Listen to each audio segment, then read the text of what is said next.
여러분 안녕하십니까? 최병헌 장로입니다.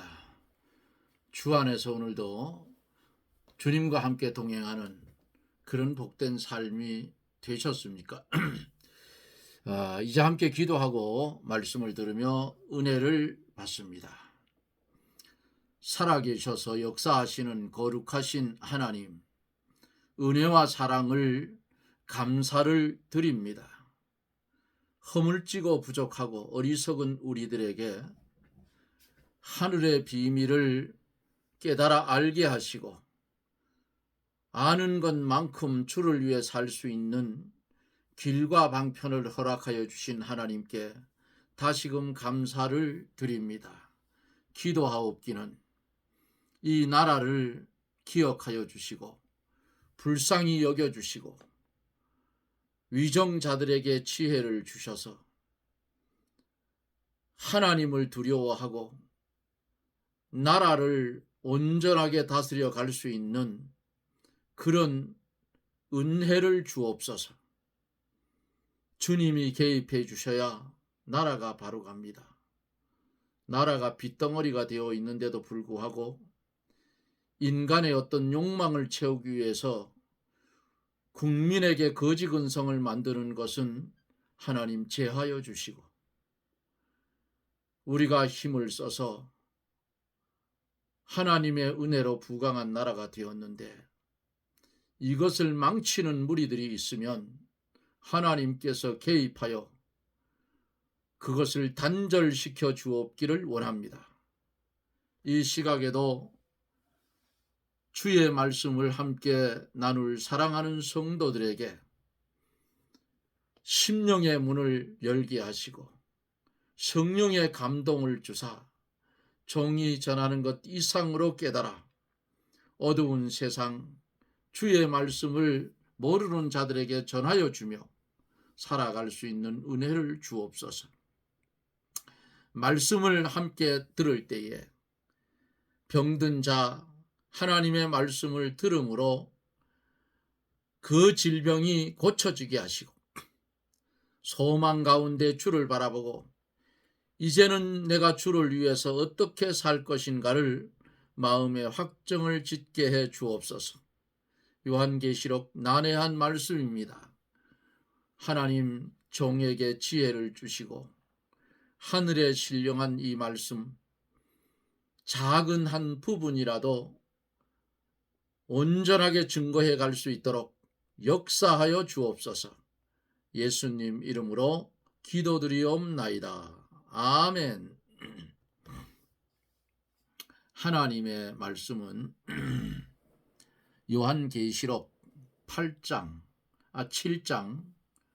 9절로 17절까지 요한계시록 7장 9절로 17절 제가 대독해 드립니다. 이 일 후에 내가 보니 각 나라와 족속과 백성과 방언에서 아무라도 셀 수 없는 큰 무리가 흰옷을 입고 손에 종려가지를 들고 보좌 앞과 어린 양 앞에 서서 큰 소리로 외쳐 가로되 구원하심이 보좌에 앉으신 우리 하나님과 어린 양에게 있도다 하니 모든 천사가 보좌와 장로들과 내 생물의 주위에 섰다가 보좌 앞에 엎드려 얼굴을 대고 하나님께 경배하여 가로되 아멘. 찬송과 영광과 지혜와 감사와 존귀와 능력과 힘이 우리 하나님께 세세토록 있을지로다. 아멘 하더라.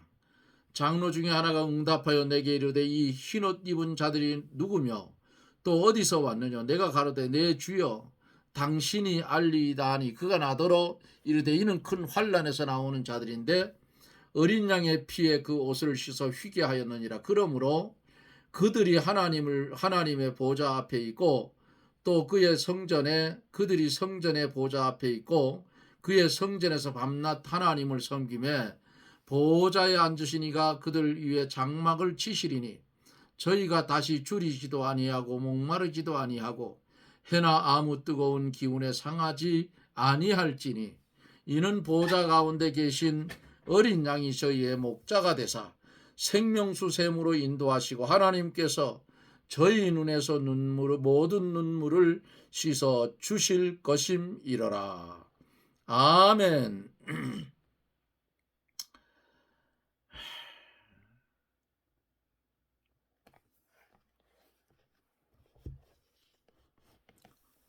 요한계시록의 말씀은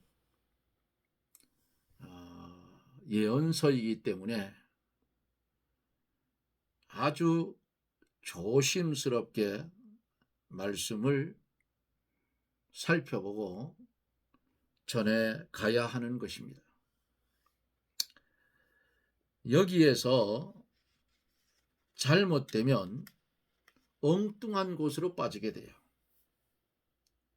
그래서 종이 아는 것만큼, 최 장로가 아는 것만큼 말씀을 전해 가려고 합니다.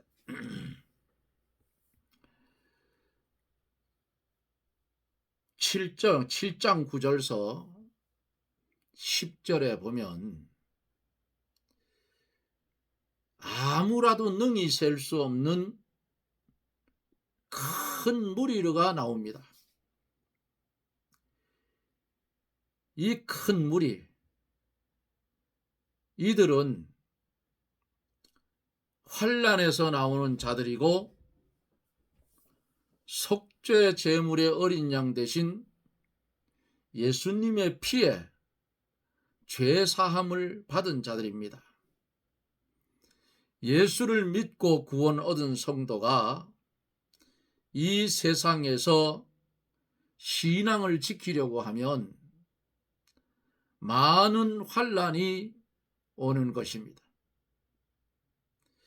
이 세상에서 많은 환난을 당하면서도 믿음을 지켜 말씀을 순종해야 더욱 깨끗한 옷을 입을 수가 있는 거지요. 우리가 아시아 7교회, 소아시아 7교회의 말씀을 그 교회마다의 특징과 교회마다의 하나님의 칭찬과 교회의 마다의 하나님의 그 책망을 우리가 보았습니다. 디모데후서 3장 12절에 보면은 경건하게 살고자 하는 자는 핍박을 받으리라 그랬어요. 예수님을 바로 믿으려면 많은 환난을 겪게 되고 예수를 바로 믿으려면 생명까지도 내놓아야 하는 그런 환난도 생깁니다. 말씀대로 살려고 하면 어떤 환난도 생겨요. 믿음을 지키려고 할 때에 환난이 오는 것은 당연한 거예요. 우리가 평상시에도 좀 믿음 생활을 잘 해보자, 말씀대로 살아보자 하면 어떤 어려운 시험이 와도 반드시 온다고 말이에요. 근데 그것을 이기면 이 믿음을 한 단계 올라가는데 그것을 잘못해서 지면 믿음은 또 추락한다 그 말이죠.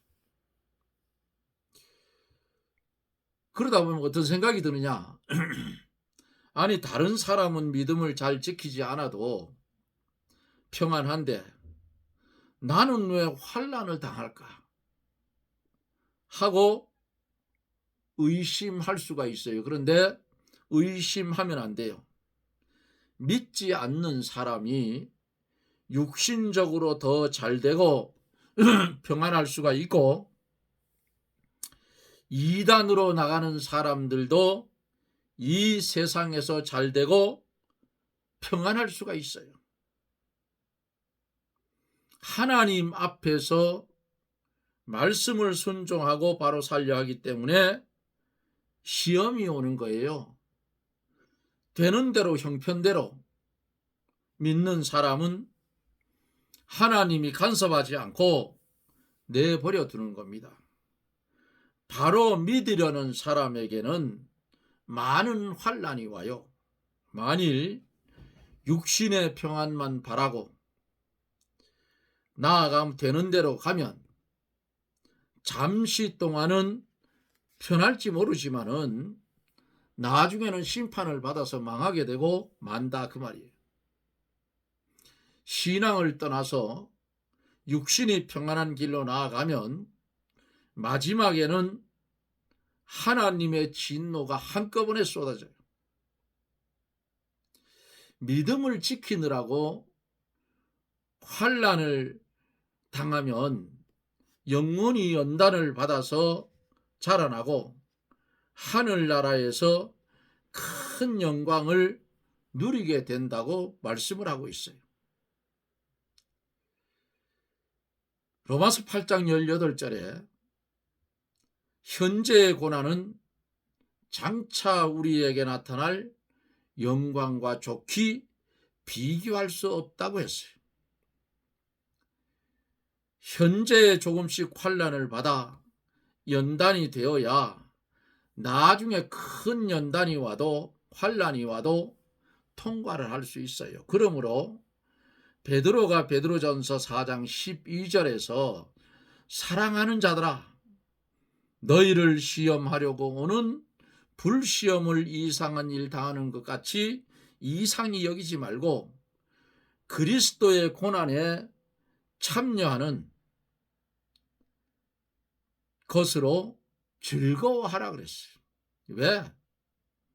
이 세상은 우리가 나그네의 삶을 살다가 떠나야 할 세상이기 때문이에요. 우리의 본향은 하나님의 나라예요.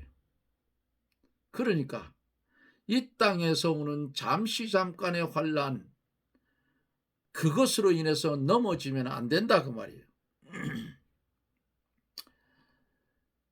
어린 양의 피에 그 옷을 씻어서 휘게 했다.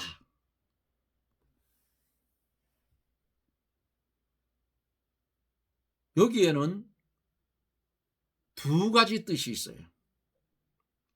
첫째, 성도가 회개하고 예수를 믿을 때에 예수님의 공로로 죄사함 받은 것을 말합니다. 이것이 기본 회개인데 이렇게 회개한 사람은 모든 죄를 받아 깨끗하여졌는데 둘째는 날마다 사는 삶 속에서 자기가 지은 죄를 하나님 앞에 회개해야 합니다. 이것이 중복 회개지요. 그러기에 요한복음 13장 10절인가요? 중생한 사람 이미 목욕한 자도 주님이 뭐라 했어요? 제자들이 발을 씻어요. 이 다 씻었어. 아니다. 발은 씻어야 돼. 발은 씻어야 한다 그 말이에요. 응?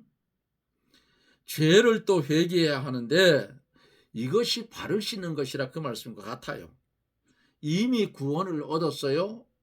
하지만 자기가 지은 날마다의 지은 죄를 회개하고 하나님 말씀대로 순종하고 나갈 때에 하나님과의 관계가 더욱 깊어지고 영혼이 더욱 자라나게 되고 회개할 것이 없는 사람은 세상에 아무도 없다 그 말이에요.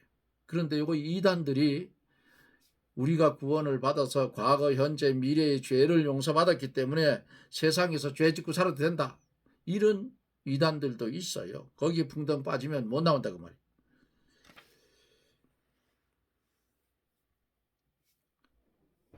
그러기에 성경은 이렇게 말씀을 하고 있어요.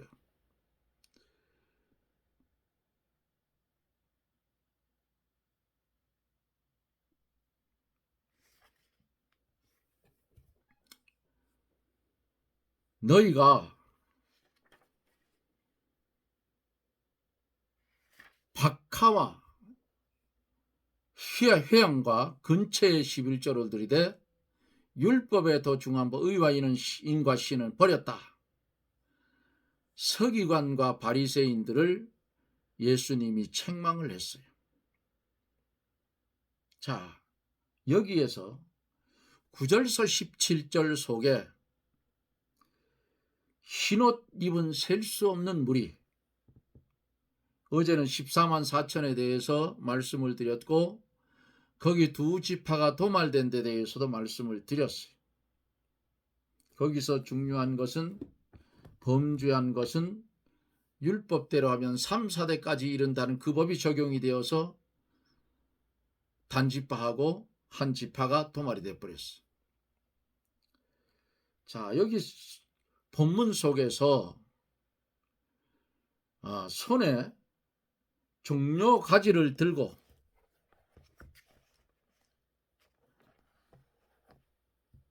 큰 무리가 손에 종려 가지를 들고 9절에서 보호자 앞과 어린 양 앞에 서서 큰 소리로 외쳐 가로되 그랬습니다. 구원하심이 보호자에 앉으신 우리 하나님과 어린 양에게 있도다 그랬어요. 손에 종려 가지를 들고 흰 옷을 입은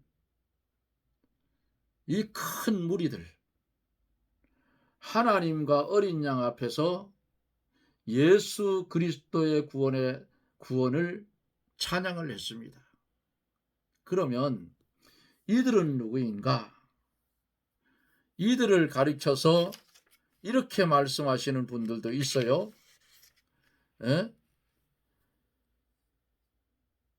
아무라도 능히 셀 수 없는 큰 무리 해놓고는 14만 4천이 아닌 별도 무리가 아니고 이 큰 무리가 곧 14만 4천 명이다. 이렇게 말씀하시는 분들도 있어요. 그러나 저는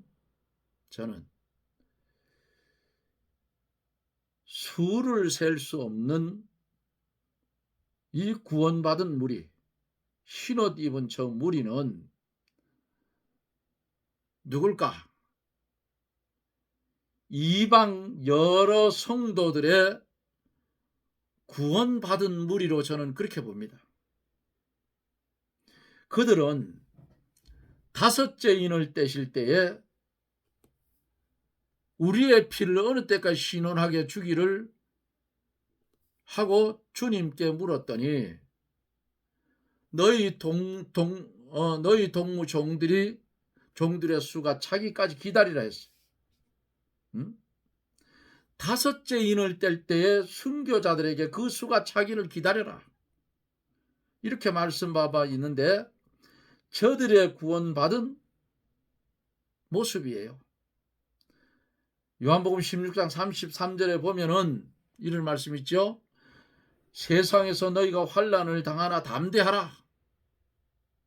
내가 세상을 이겼다고 했습니다.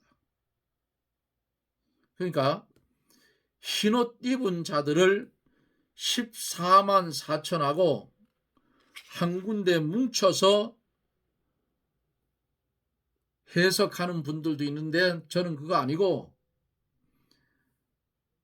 이것은 앞에서 말씀드린 대로 다섯째 인을 떼실 때에 자기의 피를 신원해달라고 했던 그 무리들, 순교자의 수가 차기까지 기다리라 이렇게 한 바 저들의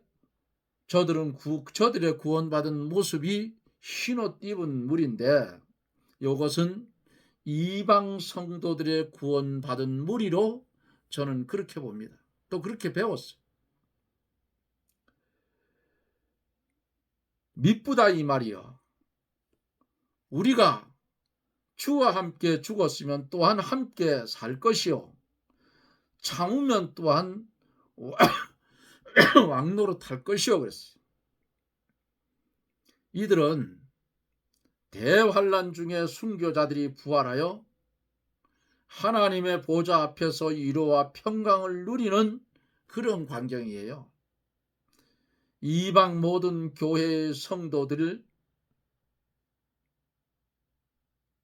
순교를 두려워하면 안 된다 그 말이에요. 그런데 성경을 이렇게 보면은 아무나 순교 당하는 거 아니에요. 순교 당할 자만 당하는 거야. 구약 성경에 아하방 시대에 엘리야가 바알 선지자하고 이세벨 선지자하고 영적인 전투에서 호롤단신으로 이겼어요. 그러니까 아합이 엘리야를 죽이려고 찾을 때에 로뎀나무 아래 앉아서 죽기를 구했어요. 그때에 하나님이 뭐라 하셨어요? 바알에게 무릎 꿇지 않은 자 7천을 남겨뒀다 했어요. 그리고는 먹이고 먹여서 3일 3야를 엘리야가 달려가게 했습니다. 이와 마찬가지로 순교 당할 사람, 엘리야처럼 싸울 사람, 하나님이 이렇게 쓸 사람은 이렇게 쓰고, 하나님께서 바알에게 무릎 꿇지 않은 자 7천을 남겨뒀다는 말씀처럼 마지막 때에 하나님께서 재림하실 때에 성경대로 둘이 매를 갈고 있으며 하나는 데려감을 당하고 하나는 버리움을 당한다. 그 일이 시작되면 세상이 엉망진창이 될 거예요. 예? 만약에 비행기를 몰고 가는데 조종사가 갑자기 없어져 버렸어. 들림 받아서. 예? 그런 일도 생길 거라 그 말이에요. 운전을 하고 가다가 갑자기 운전사가 없어져 버렸어. 사랑하는 여러분, 생각해 보셨습니까? 하나님의 역사를.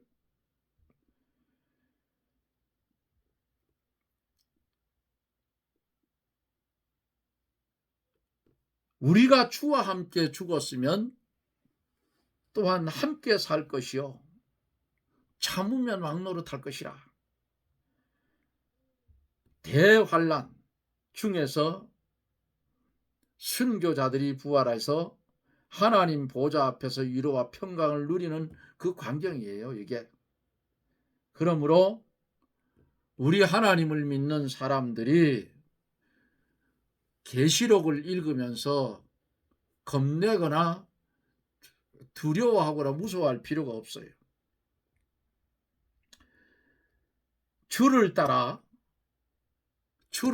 충성한 사람은 이와 같이 우리가 상상 못할 구원의 기쁨을 누릴 것이다라고 하는 위안과 격려의 말씀이에요.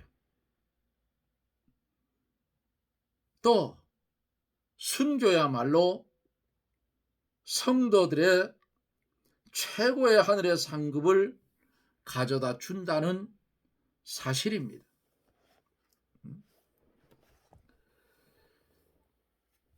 그 후에 이들이 종려가지를 들고 보좌 앞에 서서 어린 양 앞에 구원하심이 보좌에 앉으신 우리 하나님과 어린 양에게 있도다 하고 찬송을 돌려요. 이것은 승리의 기쁨이에요. 승리의 영광을 돌리는 거예요. 세상에서 갖은 환난, 갖은 고통 당하다가 구원받아 주 앞에 서니까 얼마나 좋겠느냐. 승리의 찬송입니다.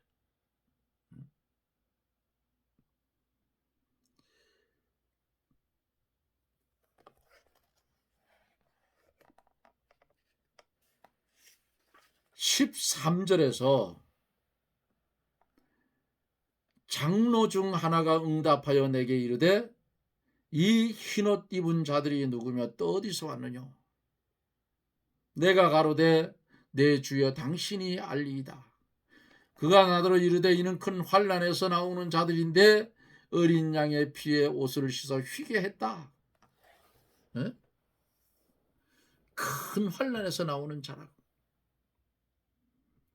속죄 제물의 어린 양 대신 예수님의 피의 죄 사함을 받은 자들, 예수를 믿고 구원 얻은 성도가 이 세상에서 신앙을 지키려면 많은 환난이 와요. 이 세상에서 많은 환난을 당하면서도 믿음을 지키어 말씀을 순종해야 깨끗한 옷을 입을 수가 있는 것입니다. 그러므로 우리는 어떻게 하든지 하나님의 말씀을 중심 삼아서 그 말씀에 벗어나지 않고 하나님께서 내게 맡긴 사명, 어떻게 하면 감당하고 살 수 있을지 이것을 염려하고 살아야 되고, 하나님께서 맡긴 사명을 제대로 감당하지 못한 것도 찾아서 철저하게 회개해야 된다고 말이에요. 회개하려고 하면 회개할 것이 너무 많을 거예요.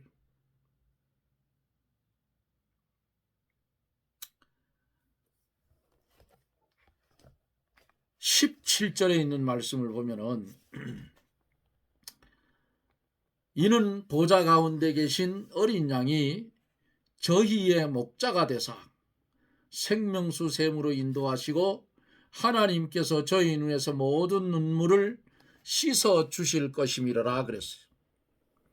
하나님 보좌 앞에 살 때에는 항상 만족하고 그 하나님의 은혜 아래 사는 겁니다.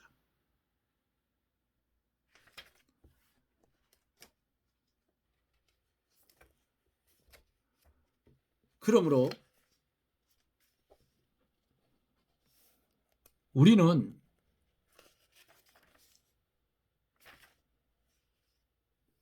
해나 아무런 뜨거운 기운 여기에 상함을 받지 않아요.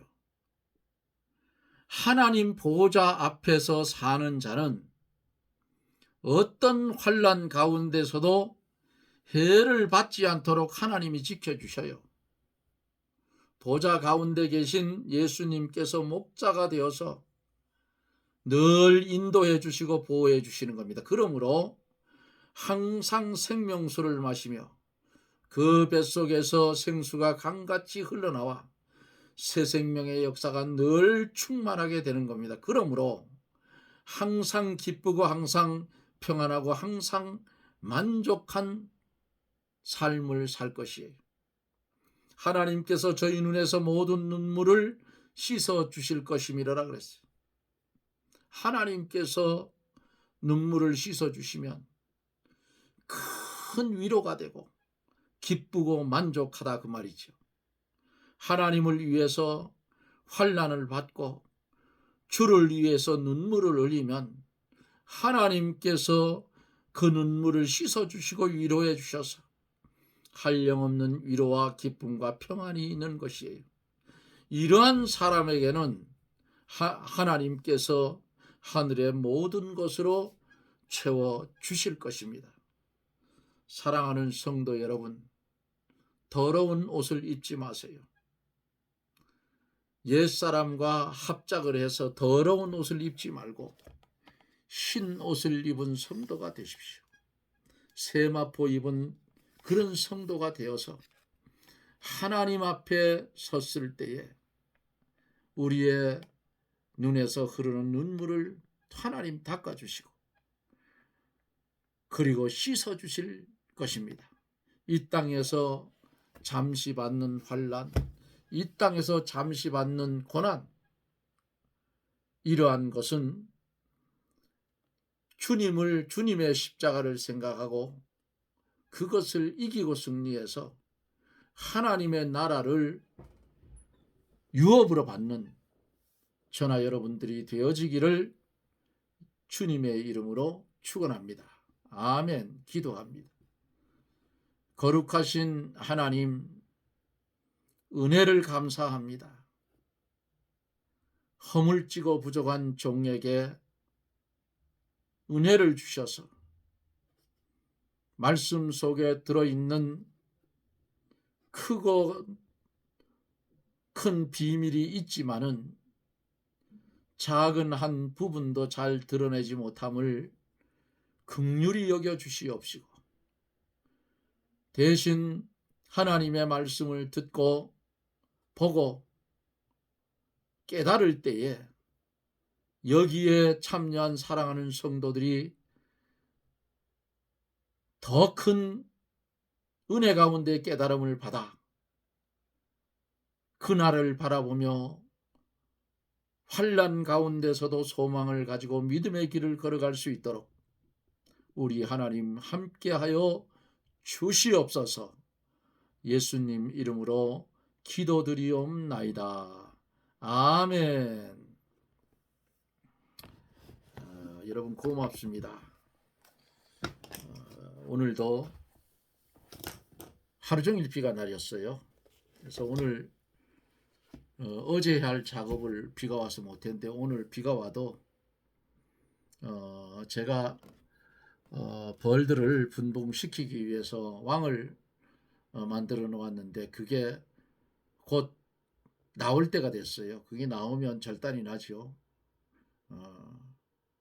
개수가 한 33개 정도 왕을 만들어 놓았는데, 그래서 오늘은 비를 맞으면서 왕을 빼서 보니까 곧 나올 것도 있는 것 같고 여러 가지 있어서, 본래는 벌을 이렇게 분봉을 시켜놓고 하루 지난 뒤에 그 만들어 놓은 왕대를 넣어야 되는데, 혹시나 밤에 나올까봐 빠져나올까봐 편법을 썼어요. 오늘은 갈라놓으면서 바로 왕대를 붙여놓았는데 글쎄 괜찮을지 모르겠어요.